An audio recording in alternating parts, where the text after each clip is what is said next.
자, 성도 여러분, 오늘 제가 나누고자 하는 내용은 설교의 형식을 기대하지 마시라고 먼저 좀 부탁을 드리겠습니다. 어떤 이야기를 제가 길게 소개하면서 그 내용에 오늘 말씀의 내용을 담아서 전하려고 하기 때문에 언제 설교를 시작하시나 그렇게 하지 마시고 지금 설교를 시작하니까 그렇게 감안해 주시기를 먼저 부탁을 드리겠습니다.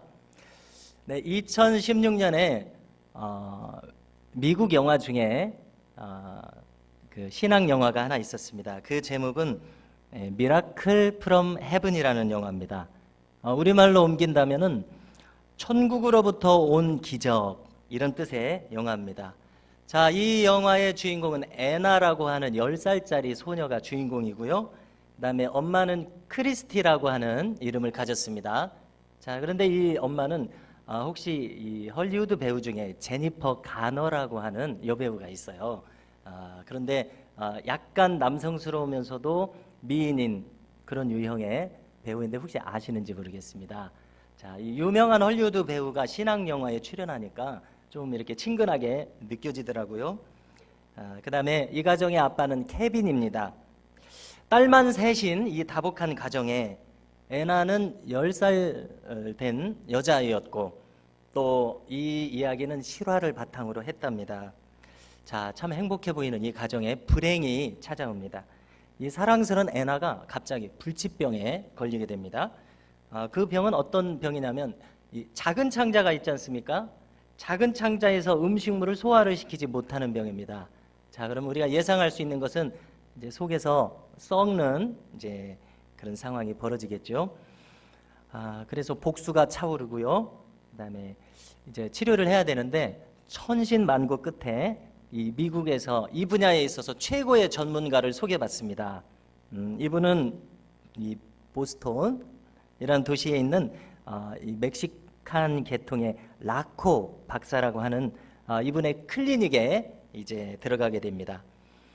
사람이 많이 몰리기 때문에 간신히 입원을 하지만 할 수 있는 것은 너무 늦어서 약물 치료밖에 못하는 그런 상황이었습니다. 그래서 많은 노력을 했지만 해결을 하지 못하고 집으로 다시 돌아와서 텍사스에 집으로 돌아와서 이것이 완치되리라는 희망이 없이 그냥 지내게 됩니다. 한마디로 이제는 이제 죽을 날만 기다리는 이런 안타까운 상황이었습니다.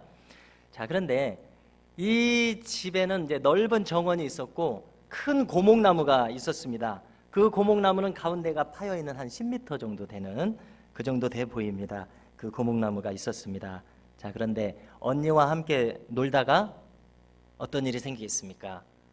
그 고목나무 안으로 추락하는 이 사고가 생겼습니다. 고목나무 밑둥까지 떨어졌습니다. 자, 이 죽을 수밖에 없는 그런 상황이 되었습니다. 911에서 이제 긴급 구조대가 도착을 했고 이제는 죽을 수밖에 없구나 이렇게 느꼈을 때에 몇 시간의 구조 작업 끝에 이 애나를 끌어내서 헬기로 병원으로 이송을 했습니다. 자, 이제 놀라운 일은 여기서 벌어집니다. 정말 기적적이게 이 아이가 깨어났습니다. 깨어났는데 아무데도 다친 데가 없는 거예요. 참 이것이 기적이 아닐 수가 없죠. 자, 그리고 배의 복수도 가라앉고요. 그 다음에 음식도 잘 먹습니다. 자, 이거 어떤 상황입니까? 추락을 했는데 다치지는 않고 이제 병도 낫게 되는 신기한 상황이 벌어진 것입니다. 자, 근데 이제 여기서 또 놀라운 이야기를 합니다. 이 애나라는 아이가 엄마 아빠한테 얘기하는 거예요. 고목나무 밑둥에 자기가 떨어졌을 때 쓰러져 있는 자기의 모습을 공중에서 자기가 보고 있었다는 거예요. 그리고 그는 저 하늘로 올라가서 꽃밭과 아름다운 사람들이 있는 곳으로 가게 되었다는 것입니다. 그래서 거기에서 그는 목소리를 들었는데 이제 네 몸이 다 나았고 아픈 것이 다 없어졌으니까 집으로 돌아가라. 그래서 가족들과 재미있게 지내라. 이런 목소리가 들렸다는 것입니다. 그래서 이제 애나의 마음에는 집보다는 여기가 좋아 보이는데 약간 떠나기 싫은 마음이 있었지만 그래도 가족의 품으로 돌아가는 기쁨을 안고 돌아왔습니다. 그리고 엄마 아빠한테 아무데도 아프지 않다고 말했습니다. 어떻습니까? 정말로 미라클 프롬 헤븐, 천국으로부터 기적이 온 것이었습니다. 자, 여기까지 이 영화의 내용인데요. 전체적인 내용인데 제가 나누고 싶은 부분은 이제 이 부분부터 마음을 같이 하면서 나누고 싶습니다. 이 애나의 엄마는 이제 크리스찬들인데요. 교회에 가서 이제 간증을 했습니다. 자, 그런데 간증은 자신의 심리적으로 경험한 것을 풀어내는 간증이었는데요. 이 애나의 엄마는 그동안 하나님이 너무나 멀게 느껴졌다 이렇게 실토를 하면서 자기는 신앙을 잃을 뻔했다 이렇게 말한 것입니다. 자, 그런데 한 가지 자기가 이 일을 통해서 깨달은 것이 있는데 그것은 뭐냐면 우리가 살아가는 이 우리 주변에 너무나 많은 작은 기적들이 있더라 이것을 간증하는 것입니다. 자, 성도 여러분, 이 슈라를 바탕으로 한 이 영화에서 저도 감명 깊었던 부분이 우리의 생활은 너무나 작은 기적으로 가득 차 있더라 이 부분입니다. 그래서 이 부분을 나누고 싶습니다. 자, 여기에는 이제 세 가지를 이 영화에서 연출을 하는데요. 자, 첫 번째는 이 라코 박사의 보스턴의 클리닉에 갔지 않습니까? 그런데 너무나 많은 사람들이 몰려서 대기 순번이 너무 길은 거예요. 그래서 지금 너무 위험한 상황이잖아요. 복수가 차오르고 어떻게 할 수 없는 상황에서 빨리 진료라도 받아야 되는데 진료를 못 받고 순번을 기다리고 있었습니다. 엄마는 이제 눈물로 사정을 호소했지만 접수를 안 받아주니까 어떻게 할 도리가 없었죠. 자, 그런데 갑자기 전화가 걸려옵니다. 뭐냐면 이 접수 개원 여성 직원이 전화를 해서 어느 날 아침 7시에 진료 시간을 잡았다는 전화를 온 겁니다. 자, 근데 내용인 즉슨 너무나 사정이 딱하니까 자기가 정상적으로 일을 처리하지 않고 자기 마음대로 처리하면 해고가 될 수도 있는 상황인데도 그것을 감수하고서 자기 마음대로 진료 시간을 잡은 거예요. 자, 어떻습니까? 그래서 이렇게 직원이 정상적이 아닌 비정상적인 방법으로 일 처리를 해서 진료를 그 이른 시간에 받을 수 있었다는 것입니다. 자, 이 직원이 주어진 그 매뉴얼대로 했으면은 언제 진료를 받을 줄 모르거든요. 그래서 이 한 가지가 엄마는 너무나 감사하다는 것입니다. 이것이 기적으로 느껴졌다고 하고요. 자, 두 번째는 자, 이 라코 박사의 클리닉을 기다리는 중에 하염없이 시간이 흘러가니까 하루는 한 식당에 갔습니다. 식당에 갔는데 이 식당에서 엄마하고 딸이 이렇게 앉아 있으니까 흑인 여종업원이 와서 이제 말을 거는 겁니다. 이 여종업원의 이름은 안젤라라고 하는 흑인 여종업원인데 그냥 주문만 받아도 될 텐데 이 여자아이한테 말을 한 번 더 거는 거예요. 그러니까 이마저마해서 지금 기다리고 있고 하염없이 시간이 가고 있다. 이런 내용을 들은 것입니다. 자, 그런데 이 안젤라라고 하는 이 흑인 여직원이 그런 한 가지 제안을 하는 것입니다. 그렇다면은 여기 이 보스턴에 와서는 아쿠아리움을 구경을 해야 보스턴에 온 의미가 있다고 말하면서 내가 이날 쉬는 날인데 나랑 함께 아쿠아리움을 구경을 가자 이렇게 한 것입니다. 어떻습니까? 이 흑인 여종업원은 아무런 연관관계도 없거든요. 근데 이 모녀의 사정을 듣고 시간을 한번 같이 보내주면서 낙심해 있는 이분들을 마음을 평안하게 해주겠다 이런 마음이 생긴 것 아니겠습니까? 그 영화 내용을 보니까 이제 본인도 이혼을 해서 불우하게 살아가면서도 마음을 그렇게 썼습니다. 그래서 영화의 연출자는 이 부분을 강조해서 아름다운 색채로 보여주더라고요. 재밌게 노는 장면을. 그래서 크리스티라고 하는 엄마가 느낄 때는 이것이 기적으로 느껴진 것이고요. 또 한 가지가 더 있습니다. 자, 라코 박사의 클리닉에서 계속해서 진료를 받지만 미래는 이제 없지 않습니까? 나으리라는 보장이 없이 약물 치료만 하다가 이제 한 번은 위험한 상황을 맞이하게 됐습니다. 죽을 수도 있는 상황을 맞이했습니다. 자, 오랜 이 병수발에 농장을 운영했던 이 집안의 가세는 완전히 기울었고, 자, 그런데 아이가 죽을 수도 있는 상황이니까 텍사스에서 보스턴까지 비행기를 타고 가야 되는데 그 공항에서 이제 티켓팅을 해야 되는데 카드를 다 제시를 해도 전부 다 돌려막기를 해서 전부 카드가 정지되어 있는 거예요.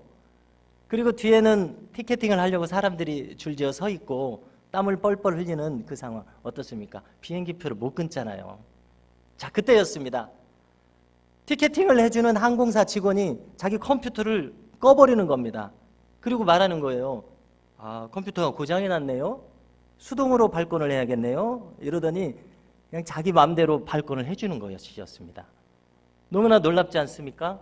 그래서 병원에 가서 비행기를 타고 가서 만나는 그런 장면이 있었습니다.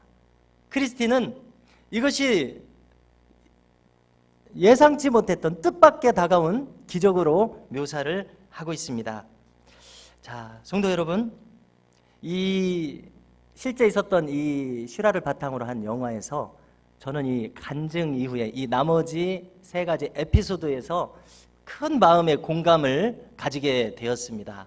아, 우리의 생활 속에서 10m의 고목나무 밑에 떨어져서 살아나는 것이 과연 기적이 맞는데 그것만이 기적이 아니라 일상생활을 지내면서 나를 도와주는 수많은 그 마음 씀씀이들, 선량한 마음 씀씀이들이 나에게 배려해주는 그 마음들이 야말로 기적이구나 하는 것을 느꼈습니다. 자, 오늘 말씀과 연결해서 한번 생각해 보겠습니다. 오늘 말씀은 주님께서 바리새인들을 책망하시면서 하신 말씀입니다.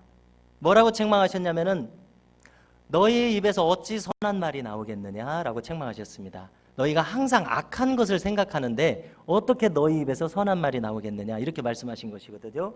그리고 나서 이렇게 말씀하십니다. 선한 사람은 그 쌓은 선에서 선을 내고 악한 사람은 그 쌓은 악에서 악한 것을 내느니라 이렇게 말씀하십니다. 그러면 이 주님의 말씀에 따르면 바리새인들은 왜 악한 말을 합니까? 평소에 악한 것을 생각하기 때문에 그들이 악한 말을 한다는 말씀입니다. 조금 전에 이 영화의 에피소드들에서 소소한 작은 무명의 사람들이 이 크리스티의 가정에 선을 베풀어 줬습니다. 무리수를 두면서까지 선을 베풀어 주게 되었는데 이 주님의 말씀에 따르면 그들이 평소에 선한 것을 추구했기 때문에 그 다급한 상황에서 선을 선택할 수 있었다는 것을 우리가 헤아리게 됩니다. 우리는 주님의 말씀과 이 영화의 에피소드를 통해서 우리 자신을 돌아보게 됩니다. 바리새인들을 한번 떠올려 봅니다. 바리새인들은 성경 선생님들입니다. 매일 선한 것을 입에 담고 가르칩니다. 그러나 실상 그들이 진리이신 주님과 만났을 때는 선량한 모습으로 나타내는 바리새인들보다는 악을 쏟아내고 비난하고 그 다음에 율법에 갇혀서 하나님 나라를 보지 못하고 율법의 정신을 보지 못하는 모습으로 많이 나타납니다. 그것은 무엇 때문이냐는 것입니다. 무엇 때문이겠습니까? 그것은 그들이 악을 쌓아왔다. 선을 다루지만 악을 쌓아왔다. 이것이 얼마나 비극이냐는 것입니다. 그래서 우리는 과연 우리에게 다가온 수많은 순간순간들을 통해서 과연 내가 무엇을 택하게 될까 고민하는 이 시간, 말씀으로 우리를 돌아보는 이 시간이 되었으면 좋겠습니다. 자, 제가 교육전도사 시절에 담임 목사님이셨던 목사님께서는 지금은 이제 훨씬 전에 원로 목사님이 되셨는데 이분께서 전하신 내용이 늘 뇌리에 남아 있어서 지금 잠깐 나누려고 합니다. 이분의 할아버지는 그 황해도에서 초창기에 선교사로부터 복음을 전해 들은 초창기 신자였습니다. 근데 이 할아버지가 돌아가시기 전에 2주 전에 유언을 남긴 것입니다. 2주 전에 유언과 같은 말을 남겼는데 뭐라고 남기셨냐면은 이제 내가 죽기 전에 좋은 일을 하고 죽어야 되겠다 하고 자식들에게 부탁하신 것이 뭐냐면은 그 동네에 거지들이 많이 있는데 잔치를 벌인다고 광고를 하고 2주 동안 많은 재산을 출연해서 이 사람들을 대접하는 거예요. 그래서 이 목사님은 할아버지의 마음이 이와 같았다는 것입니다. 그래서 이제 본인이 한창 복음을 전하는 시간들을 통해서 지방마다 부흥회를 다니게 될 기회에 이 목사님이 들은 말씀은 참 충격적인 말씀을 많이 들었는데 무슨 말씀이냐면은 지방 교회에 갈 때마다 어떤 목사님들이 자꾸 얘기를 한다는 거예요. 자네가 아무개인가 하더니 나는 자네의 부친을 알고 있네, 또 할아버지를 알고 있네 하면서 할아버지께서 혹은 부친께서 그때 나를 도와주셔서 내가 신학 공부를 계속할 수 있었고 일본으로 신학 공부 유학을 갈 수 있었고 그래서 오늘의 내가 있게 됐네. 부친 혹은 할아버지께서는 이미 돌아가셔서 절을 받을 수 없으니 내가 자네에게 절을 해야 되겠네. 자네에게 절을 하지만은 자네 할아버지 혹은 아버지에게 올리는 절이니 받아주게나. 이런 놀라운 말씀을 들으셨다는 거예요. 할아버지, 아버지가 심은 이 선한 열매를 이 목사님이 거두더라라는 것을 간증하는 모습을 들어봤습니다. 또 본인도 미국의 프린스턴 신학교하고 그 다음에 LA의 풀러 신학교에 가서 가족이 있음에도 불구하고 5년 동안 유학을 갈 기회를 가졌는데 이 모든 비용을 누군가가 도와줬다는 것입니다. 본인도 이렇게 도움을 받아서 평생 이것을 자산으로 해서 본인이 갖추어지고 복음을 전하는 이런 도구가 되었다는 것입니다. 그래서 저는 그 쌓은 선에서 선한 것이 나온다는 이 하나님의 말씀이 진리인 것을 알게 되고요. 더불어서 히브리서 6장 10절 말씀을 나누고 싶습니다. 히브리서 6장 10절에는 하나님이 불의치 아니하사 너희 행위와 그의 이름을 위하여 나타낸 사랑으로 이미 성도를 섬긴 것과 이제도 섬기는 것을 잊어버리지 아니하시느니라. 아멘. 하나님은 다 기억을 하고 계시다는 취지의 말씀 아닙니까? 또 더불어서 우리가 마가복음 10장 29절 이하도 보면은 비슷한 말씀을 찾아볼 수가 있습니다. 예수께서 가라사대 내가 진실로 너희에게 이르노니 나와 및 복음을 위하여 집이나 형제나 자매나 어미나 아비나 자식이나 전토를 벌인 자는 금세에 있어 집과 형제와 자매와 모친과 자식과 전토를 100배나 받되 핍박을 겸하여 받고 내세 영생을 받지 못할 자가 없느니라. 아멘. 하나님 나라를 위해서 심은 것이 저 영생은 물론인 거지만 이 땅에서도 열매를 맺는다는 진리의 말씀을 우리에게 주고 계십니다. 성도 여러분, 우리는 예수님을 믿음으로써 구원을 받을 뿐만 아니라 장차 영생을 누릴 뿐만 아니라 이 땅을 살면서도 복되게 살아가야 될 줄로 믿습니다. 이 땅에서 하나님께서 우리를 복을 주시기를 원하시지 아브라함에게 주셨던 아브라함의 복을 주시기를 원하시지 우리가 이 땅에서 초라하게 살기를 원하시지 않는다고 생각합니다. 이 약속의 말씀 있지 않습니까? 우리의 삶도 풍성하고 복되게 살아가는 삶의 구원도 우리에게 주신다는 것을 염두에 두기를 원합니다. 학교에서 학생이 공부를 성실하게 하면 결과가 어떻게 됩니까? 그가 성실하게 할 때 좋은 성적이라는 보상을 받습니다. 자, 마라톤 선수가 인내하면서 꾹 참고 순위 안에 들면 큰 상금이 주어지고 높은 명예가 그에게 주어집니다. 마찬가지입니다. 삶의 원리가 마찬가지입니다. 우리가 신앙생활을 하면서 주님의 뜻대로 주님의 뜻을 받들어서 기쁨으로 힘을 내서 신앙생활을 하면 하나님께서 반드시 우리의 삶에 믿음의 열매를 주실 줄로 믿습니다. 심은 대로 거두게 하실 줄로 믿습니다. 우리가 이 말씀을 붙들기를 원합니다. 자, 우리의 성품은 누구나 악을 선택할 수도 있고 선을 선택할 수도 있습니다. 자, 제가 경험한 것인데 조금 부끄러운 것입니다. 제가 이 부목사로 섬기는 중에 성경책 리모델링을 하는 시즌이 2, 3년마다 보통 돌아오거든요. 우리 이 성경책이 개역 개정판으로 수년 전에 바뀌면서 가죽이 부족해가지고 좀 품질이 떨어지는 가죽을 썼대요. 그래서 성경책이 잘 헤어지는 거예요. 겉에 가죽이. 그래서 그 가죽을 리모델링 하는데 제가 거래했던 그 기독교 백화점은 2만 원에 해준다는 거예요. 몇 년 전에는 15,000원에 했었는데 2만 원에 해준다는 거예요. 그래서 제가 한 15개 정도 가지고 간 것 같아요. 가져갔는데 이제 뭐 몇 개인지는 모르지만 아무튼 2만 원씩에 하기로 하고 가져가는데 15개를 가져오니까 목사님 많이 가져오셨네요. 이분도 저하고 이제 친해지고 싶은 거예요. 계속 이제 온라인이 발달을 하니까 오프라인 고객을 계속 유치를 해야 되니까 저에게 이제 선심을 써주시는 겁니다. 많이 가져오셨으니까 15,000원에 해드리겠습니다. 이러시는 거예요. 그러니까 제가 그 순간입니다. 그 순간 마음속에서 15,000원에 해줘요? 2만 원을 이미 걷었는데 5,000원이 남네? 이런 생각이 드는 것입니다. 자, 그래서 제가 너무 놀란 것이 제가 이 말씀을 늘 생각하는 중에 그 쌓은 선에서 선이 나오고 그 쌓은 악에서 악이 나온다고 했는데 내가 이렇게 오염이 됐나? 내가 왜 이런 마음이 생기지? 나 이런 마음을 싫어하는데 이런 마음이 생겨서 너무 부끄러운 마음이 들었습니다. 자, 성도 여러분, 무엇입니까? 우리가 하나님 나라를 추구하지만 나도 아간이 될 수 있고 나도 가룟 유다가 되어서 연복에 손을 집어넣을 수도 있다는 것입니다. 악을 선택할 수도 있고 선을 선택할 수도 있는 그 순간이 너나 할 것 없이 다 다가온다는 것입니다. 그러면 이 위기에 우리가 어떻게 하나님 기뻐하시는 길을 택할 수 있겠느냐는 것입니다. 오늘 말씀에 해답이 있다고 생각을 합니다. 그 쌓은 선에서 선이 나오고 그 쌓은 악에서 악이 나온다는 것입니다. 성도 여러분, 저와 우리 모든 성도님들께서 어둠과 빛, 선과 악을 택할 기로에서 날마다 조금씩 더 선을 선택함으로써 우리가 선을 쌓아가고 선의 선순환이 일어나서 하나님께서 기뻐하시는 길로 계속 걸어가는 복된 삶이 이루어지기를 간절히 소망합니다.